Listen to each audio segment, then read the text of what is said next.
can only imagine when that day comes. It's a familiar territory today. We got into Jesus working with the disciples, and they're not objecting, but just curious as to why he's using parables to the extent that he is. Well, of course, we know you get into it, and there's nobody that could do that like the Lord did it, which is not a surprise. But it says on that day, Jesus had gone out to the house. This is Matthew 13, 1-10.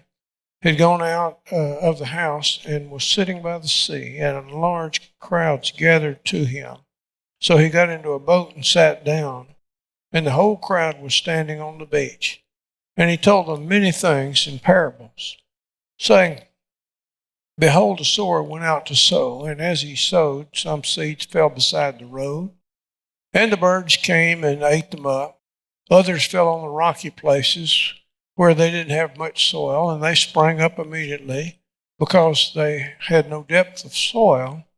But after the sun rose, and they were scorched, and because they had no root, they withered away. Others fell among the thorns, and the thorns came up and choked them out. But others fell on good soil and yielded a crop, some 100-fold, some 60, and some 30 times as much. The one who has ears to hear, let him hear. Jesus says that characteristically with the parables. And what he's saying is, I want you to listen. Not just have it pass one side to the other, but listen to what I'm saying to you. And sometimes he'll lay it all out. Other times he leaves us to wonder and to think and to contemplate. The appeal, the story form of teaching is as old as humanity. It's not confined to any one culture. I told you, I think last time, in Tennessee at some of the county fairs and what have you, they had storytellers come, and they would have competitions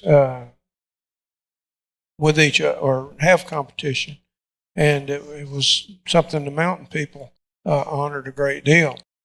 So it was not new, even in the days of Jesus.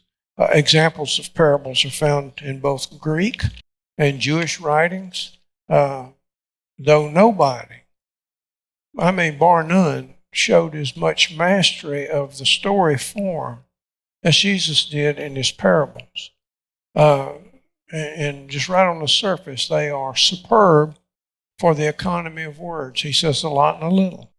I've often, still am, fascinated by the poets that give us our songs, because some of those songs take about 2 to 3 minutes to read and or sing. And that person has unpacked a whole lot of material in that amount of time, pulled it together in a succinct way. But when you think through what's being said there's a lot of material in a short space. So there's an economy of words, but not an economy of meaning. And there's a depth of spiritual truth to the Lord's parables. And I think I also told you last time that we were assigned kind of a good-natured way. Brother Oliver said he wanted us all to try to write a parable by next class time. Well, nobody succeeded. Of course, he had criterion for that. He was also an English teacher, so you can imagine. Great, great teacher. Very dignified, very kind man. I shall never forget. I always tell it when I think his name, have to tell it. But I remember going to him. He assigned us 3.5 page papers. They could be no longer than that, to deal with subjects. Try to teach us, get to the point. Well, you go in, sit down with him, and like in my case, the initial offering had red marks all over it. And then he went through that step by step, not in an ugly way, but to try to, he was doing a writing workshops, what he's doing. And the class was titled Denominational Dogmas, which we got to that. But he also taught us about writing. And but I never forget, he's just such a dignified, gentle-spirited man. He said, "Well, now, Brother Mitchell, If you'd like me to go ahead and put a grade on that, that'd be fine. But if you'd like to take it and work on some more before we put a grade on it, that'd be all right too. What would you like to do?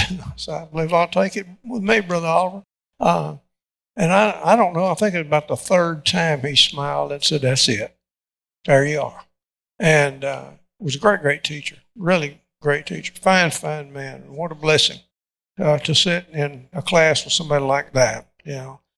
When Jesus began teaching in his parables, his disciples came to him and asked, well, why are you doing that?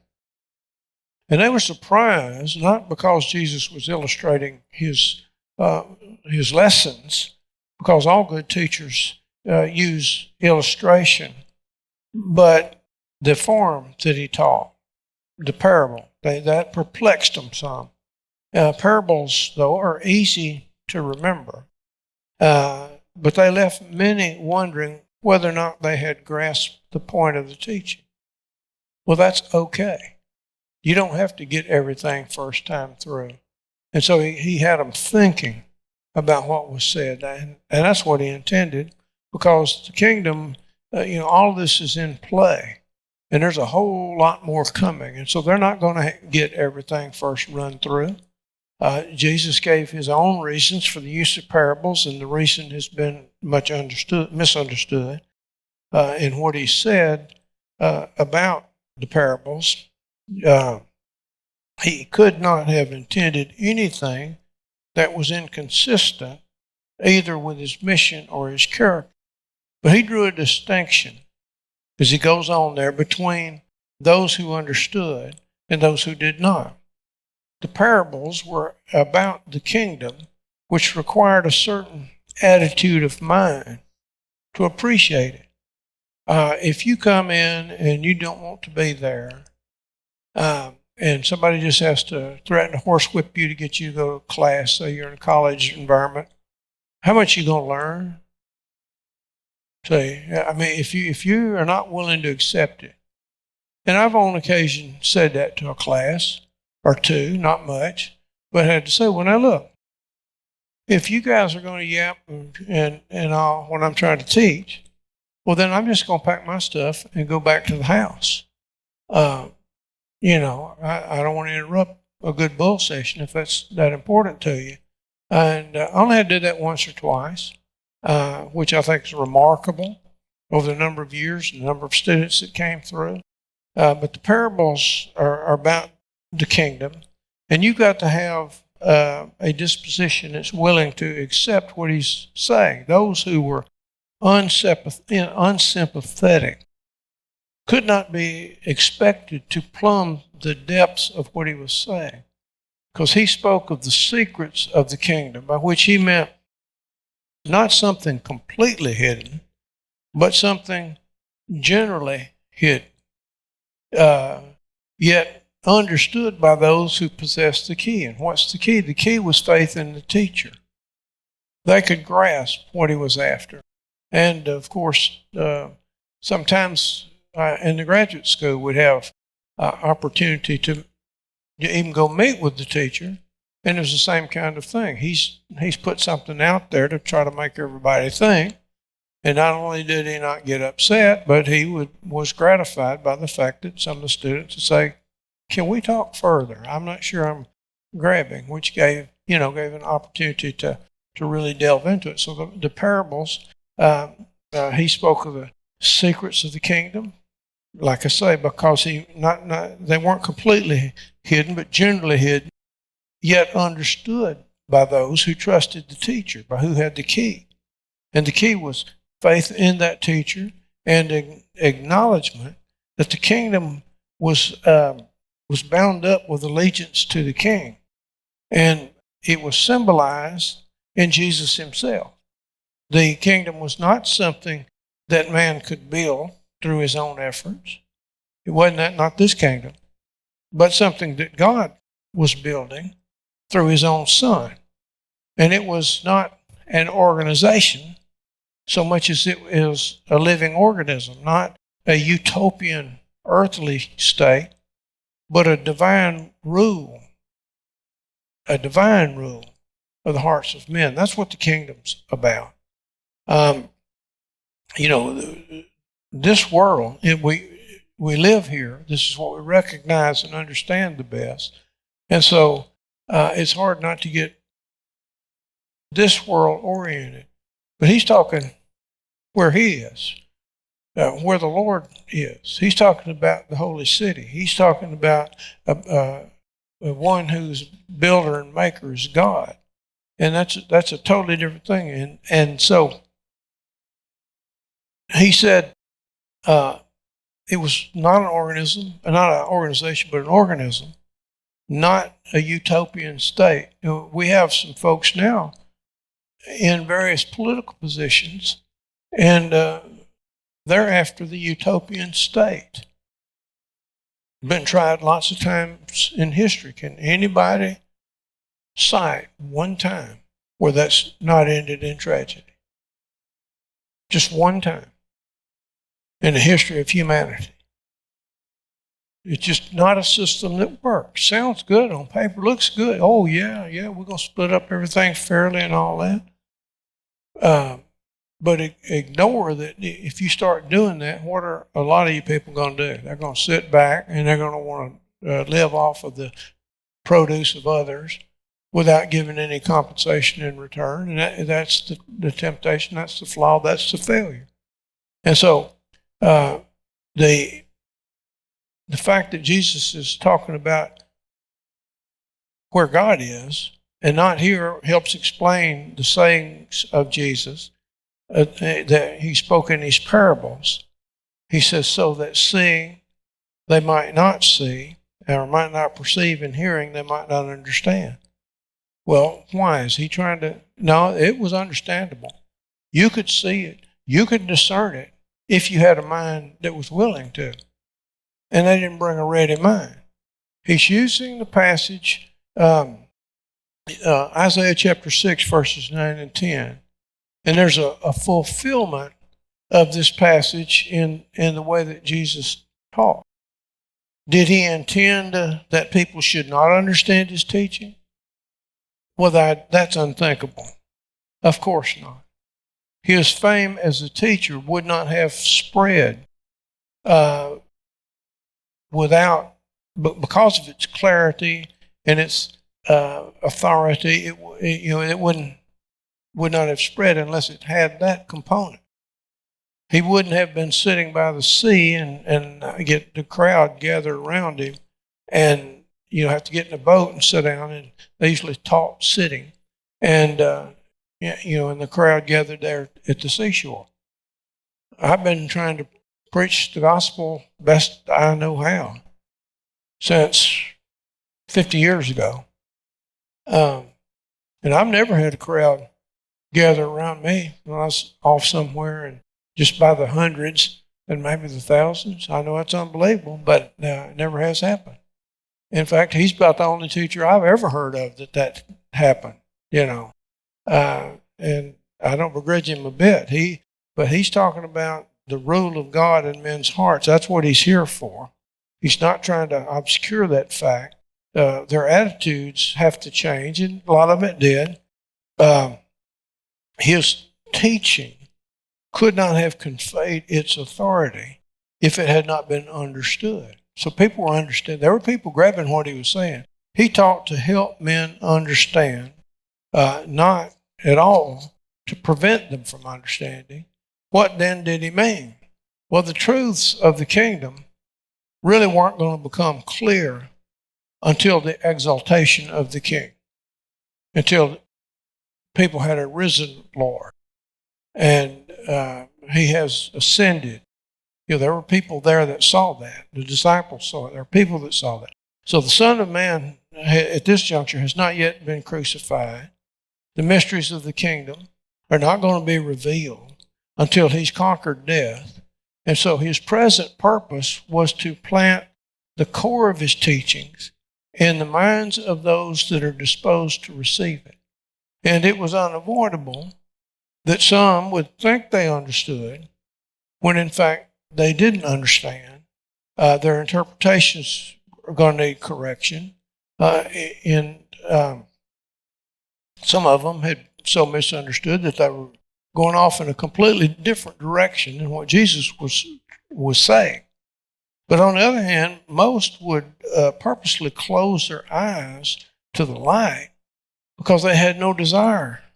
Most of the Jewish leadership and intelligentsia had no desire to see the spiritual message behind the words Jesus was teaching. They were there to nitpick. And you see that when he would be teaching, they'd come up with some misinterpretation of the scriptures. And of course, had they been sincere, that wouldn't have been a problem because he could have helped them fix that and go right on. But the parables were especially adaptable for those that did want to hear and to learn. And if their minds on the other side of it were not disposed to receive the truth, then they're not going to remember the teaching anyway. I bet you everybody in this room, now admittedly it's not a great crowd, there's a few less than 1,000, but everybody in this room could tell you basically about the parable of the sower, the parable of the dragnet, the pearl of great price, the treasure hidden in the field. Everybody in the house can relate the basic elements of those stories. And how old are those stories? 2,000 years old, since the Lord uttered. And so, yes, it's a memorable way to teach. And so rich are the parables in spiritual illumination that they always are yielding new treasures, if you will, new insights.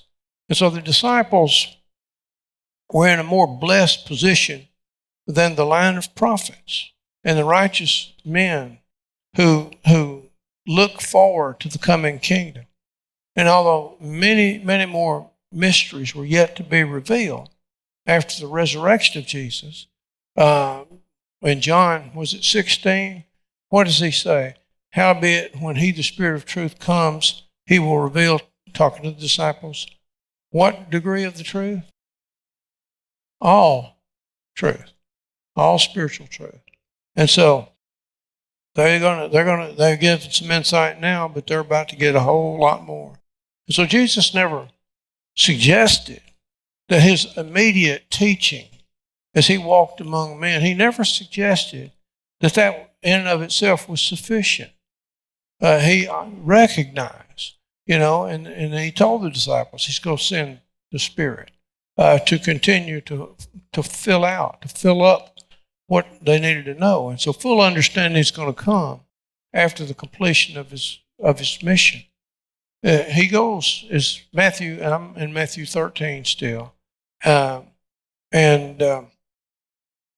he gives a series of kingdom parables in Matthew chapter 13, verse 1 through 9. We read it when we started, and so I'll not reread it, but you see it there. And probably all the parables of Jesus were intended to illustrate some element, some aspect of the coming kingdom. There's no uncertainty about this in the sequence of parables that Jesus told by that seashore. Several of them begin with the words, the kingdom of God is like. The kingdom of God is like. And he brings out different elements. Several of them begin with that phrase. The first three parables illustrate growth, the growth of this coming kingdom. The parable of the sower, probably the best known. The sight of farmers at that time out scattering seed was common in agricultural people. That's who he's talking to, by and large. They were familiar with that. When he opened with something like that, they got it. And the farmer's intention as he spreads those seeds, they didn't have the kind of sophisticated equipment. I know my brother-in-law's got a gizmo. You can fill these hoppers up with seed and what have you, and just, plant to the right depth and all that. It's not just scattered out there, but it's an advanced piece of equipment.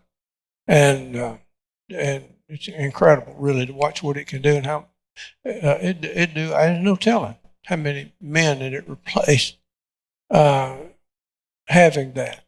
Well, Here you got them doing it the old way, and so the farmers are out there distributing the seed. And they want the seed to go on good soil, but the wind picks it up, invariably gets a portion of the seed and blows it to unproductive parts of the field. And so the ancient farmer, he didn't, you know that he didn't have access to any of the advantages of planting techniques and machinery and what have you. And so he did his sowing despite the hazards of the wind blowing it, and it gets on hard ground and unproductive ground and weedy ground, rather than where you need it. And so Jesus sees this as an illustration of the various responses that he has experienced relative to his mission. There had been fruitless areas. Some of the people had heard without understanding. And the evil one came along and snatched the truth from their hearts, just as the birds snatch away the seeds lying on the hardened paths. They're going to get that. Others had made some show of response, but had quickly drifted away like shoots in the soil that's too shallow to maintain a root system. People, ooh, look at that, and they're gone. They might have come a month, and then they get dazzled by something else. That's still happening. Others received the teaching enthusiastically, but it had soon taken second place to their more dominant interests, things of this world, like seedlings choked by thorns. What do you think? People are engaged to a certain degree, but you got these lights flashing and bells ringing, and we get Fox Fire TVs where we get our TV, and they got an advertisement on there for gambling on your phone. And I don't know if any of you are sucker for that or not, but don't do that. Leave it alone. Because that thing is designed to get everything you've got. And, oh, boy, it's colorful, and it's just, to me, it's just too silly to watch. And not that I'm any great paragon of wisdom, but I got more sense to get involved in that. And so it's just like the cares of this world. For a lot of people, their dominant interests are there and soon choked out. I've often used the illustration of Brother Kenny Holsbury when he go to buy seasonal buys is so close. They always had those in Las Vegas. And he said, you walk in a hotel where a lot of the events were, big old bank of slot machines. And he said, I got to noticing. So he could figure probabilities, and he said, so, no, I'm not interested in that. But he said, there were people that could not walk by those things, particularly if somebody had a hit. We were on the Gulf Coast one time, and somebody on a nickel slot machine hit $1 million. And my wife said, well, how in the world do they do that? How do they give $1 million for that? I said, oh, honey, they'll have every bit of that money back and then some before dark. Because every redneck within 100 miles has heard about that and coming to Biloxi where they want a bucket of nickels to put in that, and they would like to get it on that machine or one next to it. What am I saying? People are easily distracted. Just like on this field. Sometimes the seed fell in hearts, it bounced up, went a little while, but other things took it away. The devil took it away by means of other interests. So some fruit had grown in the many who had believed, like the fruitful plants that had grown in the fertile field. Some got that, and indeed the returns for those were astonishingly good. A 30-fold yield. I've never had a 30-fold yield. Some of you farmed and gardened and what have you ever had a 30-fold yield? And Herschel has. I haven't, not that much. Had some good ones. And he said, but 30, 60, 100-fold?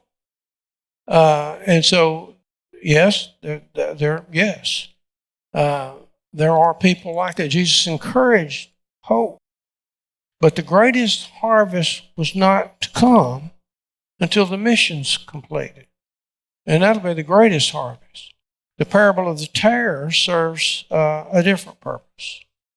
a man sowed good seed, only to find he had about as many weeds coming up with it as he did what he sowed. And he concluded that an enemy must have been responsible for that. And yet he had guys working for him, and he told them, no, don't pull those weeds up. Those plants sit right there together. You know why he told him not to do that? Because you kill what you're trying to raise. And so they let it all grow side by side, and since the shoots looked alike. And he used this as a picture of the difficulty his followers would have in discerning between the children of God and the children of the evil one. I would submit to you that there are children of the evil one in this town on this day, if they're meeting, that in all sincerity are presenting a false gospel to their congregants. If they didn't get up this morning and say, well, I think I'll go and deceive my brethren. But they've drawn the wrong conclusion, they're presenting the wrong thing, and all of them are deceived. And you seek to gain an entry, but people then now are like they were then. They get fixated. And so he discerning between the good and evil is not always real easy. Yet there is a clear division between that which is right and that which is wrong. And some restraint, of course, has to be exercised when the temptation arises to harshly judge the faith of others. But when Jesus interpreted his parable, he spoke of the angels as reapers and pointed out the process of burning weeds as a vivid illustration of the coming judgment. The time was coming when he's going to deal with it and deal with it decisively. The third parable of sowing points to the rapid growth of the kingdom. The mustard seed, tiny, teeny, tiny little seed. Now, big discussion when I was in graduate school that mustard seed is technically not the littlest seed. And Jesus said it was the littlest seed. What do we do? Hair's on fire, running about. That was considered by the local people. They talked about it as the littlest seed. And it was really a little seed. I don't know who's got one that's smaller, but they say there are a few plants where they're smaller. People that get into those semantic games like that live in violation of the admonitions that Paul gave to Timothy and Titus that do not get in disputes about words. What's his point? The mustard seed was extremely small, and yet it grows to a tree of some considerable size, big enough for birds to nest in. And so the small group of disciples that he has around him at this point are faced with a great task, and they might well have despaired over that. I mean, what did he tell them to do? Well, change the world. Is that all? Us, fishermen and a tax collector and a Sakari warrior, a zealot. And so the forecast was for rapid, expansive growth, and it was fulfilled in the phenomenal expansion of the early church. You see in Acts chapter 2, on that first Pentecost following the resurrection, there were a lot more than 3,000 there that day, but 3,000 obeyed the gospel that day. You go just a little bit, and they got how many? 5,000. And it's growing exponentially. And so in spite of the small beginnings, the kingdom was never small in its impact. And when Jesus was here, his teaching was disrupting the accepted order in a big way, and still is. 4 other brief parables belong to the same sequence. One parable compares the invisible growth of the kingdom to the of hidden leaven in the lump of dough. So, and there again, it's not teaching that the Christianity is going to overwhelm the whole world, but it's talking about the dough, where it's put, is going to have a pervasive impact. If you get the Word of God in you, directing your life, is it going to change your life? So it's changed the lives of all of us gathered here today. The gospel of the Lord and the directions that He gives. All of us, not saying that we're perfect without faults and all of that, but all of us are very different people than what we probably would have been. I know I am. Very different. Why? What happened? Jesus, the law of God, the words of truth, those words happen. And I just wish I could put it to a more perfect, more exact application. All else took second place in these situations that He sets up. He in one parable, a treasure is found in the field. Well, I'm jumping ahead of myself. The intent of the parables was not to teach the extent of the kingdom, but rather the permeating effect of the gospel. Now, there are two parables that compare the kingdom to a treasure. One man found the treasure. Where did he find it? In a field, where he was evidently the tenant. What does he do? He goes and buys the field so he can possess the treasure. Now, there are people that try to read back into that ancient story the sensibilities of the 21st century, and we're in the first century. And so he gained ownership. They think, well, that's unethical. Might have been. Jesus was not commending the action so much as He's illustrating the great value of the treasure. The treasure is of such value that He would sell everything He's got, give everything that He has in order to have it. Everything else took second place. No lesser estimate of the kingdom was considered adequate by Jesus. Everything should take second place. And it should. How often does it? Task is to answer. In the other parable, a merchant found a pearl. And the pearl was of sufficient value, or of such value, that it merited him liquidating all the assets that he had in order to secure this pearl in his possession. Before men can be motivated to sacrifice everything for the sake of the kingdom, it is essential for them to appreciate its worth. Now, I know it's raining. It rains often in East Texas at this time of year. Have y'all noticed that? In 40 years, I've got that. Now, sometimes it cuts off about June 10th and you don't see any more until fall. And then every once in a while, you get one like this and it rains. How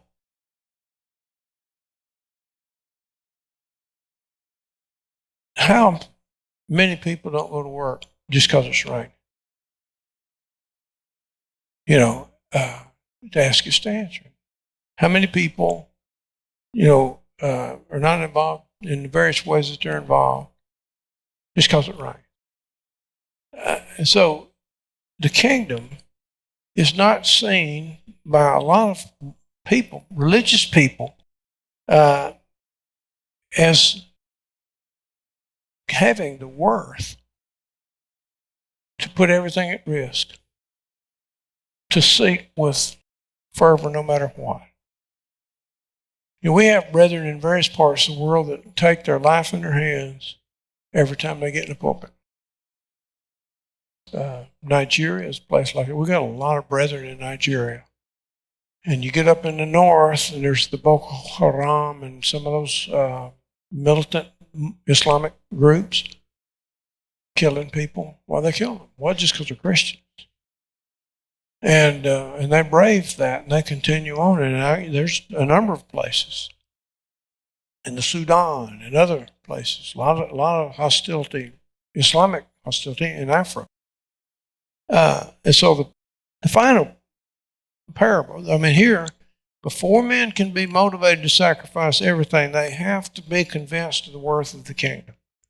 So maybe we need to do more work on the worth of the kingdom to try to get that firmly fixed in people's hearts and minds.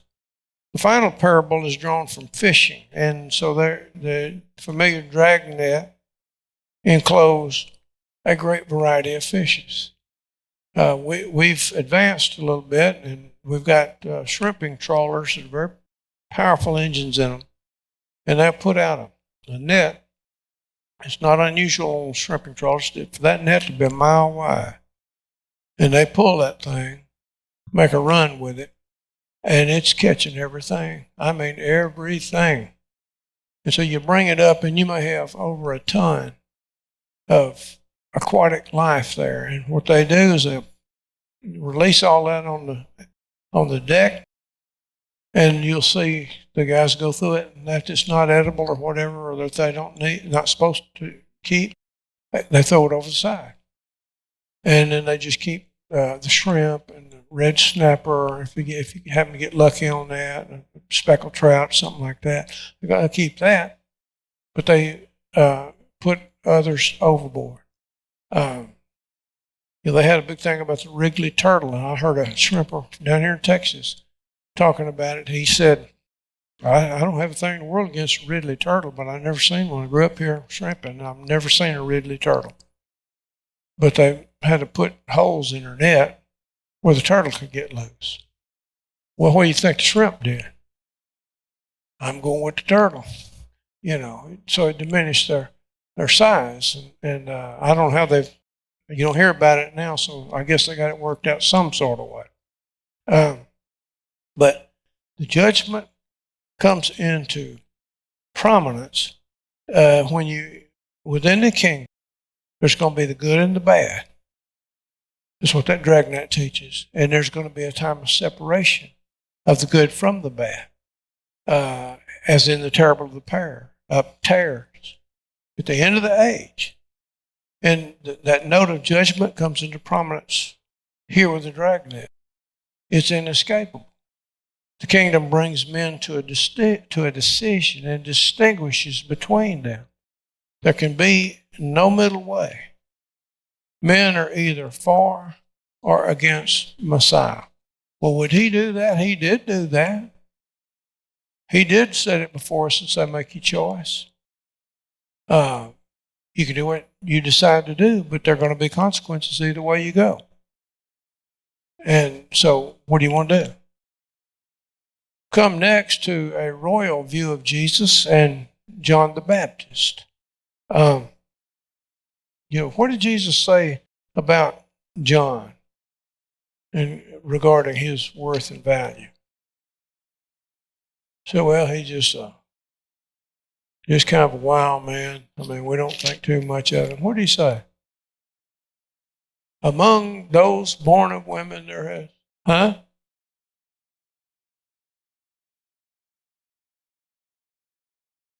John, a great man. That's in Mark chapter 6.